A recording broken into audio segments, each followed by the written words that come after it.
Assalam alaikum. Depuis la nuit des temps, l'humanité traverse des cycles de lumière et d'obscurité. Parfois, la justice règne, les peuples vivent en paix et la vérité éclaire les cœurs. Mais à d'autres époques, la corruption se propage, les tyrans dominent et la foi s'efface peu à peu des âmes. C'est dans ces périodes sombres que la promesse d'un sauveur résonne le plus fort dans les cœurs des croyants. Une promesse faite non par les hommes, mais par le prophète Muhammad, paix et salut sur lui, sous l'inspiration divine. Il a annoncé la venue d'un homme qui apparaîtra à la fin des temps, l'imam Mahdi.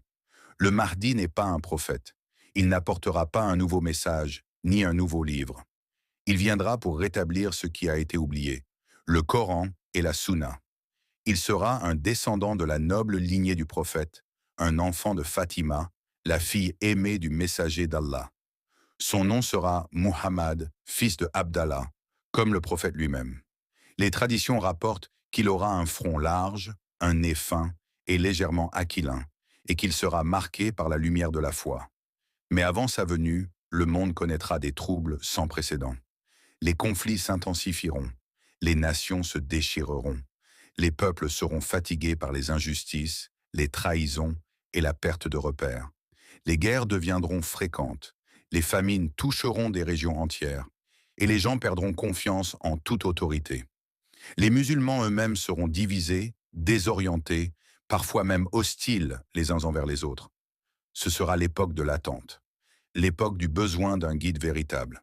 C'est alors que, sans prévenir, Allah enverra l'imam Mahdi. Mais il ne se proclamera pas lui-même. Il sera un homme pieux, humble, inconnu du grand public, qui vivra comme un musulman ordinaire. Il n'aspirera pas au pouvoir, mais des signes commenceront à apparaître, et les cœurs sincères le reconnaîtront. À la Mecque, pendant la saison du Hajj, des croyants viendront à lui, entre la Kaaba et le Maqam Ibrahim. Ils le supplieront d'accepter d'être leur leader. Au début, il refusera, il fuira même. Mais les signes seront clairs. Et finalement, il acceptera la responsabilité que Dieu lui a confiée. À ce moment-là, une armée sera envoyée contre lui, une force puissante, déterminée à l'arrêter. Mais en chemin, dans une région désertique connue sous le nom de Baïda, Allah fera un signe immense. La terre s'ouvrira sous leurs pieds, engloutissant toute l'armée. Cet événement extraordinaire marquera le début d'un changement mondial. Les nouvelles se répandront. Des croyants sincères, des savants, des jeunes, des vieillards, des hommes et des femmes viendront de partout pour se rallier à lui. Le Mahdi établira alors la justice comme aucun roi ne l'a fait auparavant. Sous son règne, les richesses seront distribuées équitablement. Si quelqu'un demandera de l'or, on lui en donnera sans compter. Mais les cœurs auront changé. Les gens refuseront par modestie, car leur foi suffira. Les oppresseurs seront destitués. Les corrompus trembleront. Les mosquées se rempliront. Les enfants apprendront à aimer la religion. Les savants authentiques retrouveront leur place dans la société. Ce sera une ère bénie. Mais les défis ne seront pas terminés. L'imam Mahdi devra faire face à de grands ennemis. Le plus terrible d'entre eux sera le Dajjal, l'Antéchrist, un être trompeur et dangereux qui séduira les masses avec des miracles illusoires, manipulant les émotions, les esprits et la foi. Ce sera l'épreuve la plus difficile pour l'humanité. Mais au moment critique, un autre événement surviendra. La descente de Jésus, Issa, fils de Mariam, paix sur lui. Issa ne reviendra pas en tant que prophète avec une nouvelle mission, mais comme un soutien au Mahdi, en tant que croyant fidèle. Il priera derrière lui, en reconnaissance de son rang et de son rôle. Ensemble, ils combattront le Dajjal. Et par la volonté d'Allah, la vérité triomphera.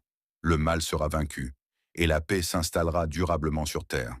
Le règne de l'imam Mahdi durera entre 7 et 9 ans, selon différentes traditions. Ce seront des années de justice, de prospérité et de spiritualité profonde. Mais comme tout être humain, il retournera vers son Seigneur. Sa mort laissera un vide, mais aussi un héritage immense. Les croyants se souviendront de lui comme de l'homme qui a sauvé la foi dans un monde qu'il avait oublié. Son histoire ne doit pas être vue comme un mythe ancien ou une légende religieuse. C'est une promesse. Une promesse que, lorsque tout semblera perdu, Allah n'abandonnera jamais sa communauté. Une promesse que la lumière revient toujours après l'obscurité. Une promesse que l'imam Mahdi viendra. Pas pour diviser, mais pour unir. Pas pour dominer, mais pour servir. pas pour être adoré, mais pour guider. Et peut-être que cette époque est proche. Peut-être que cette promesse s'approche, lentement mais sûrement. Dans un monde où tout semble s'effondrer, gardons la foi. Car le Sauveur annoncé par le prophète Mohammed PSL viendra, et son nom est l'imam Mahdi.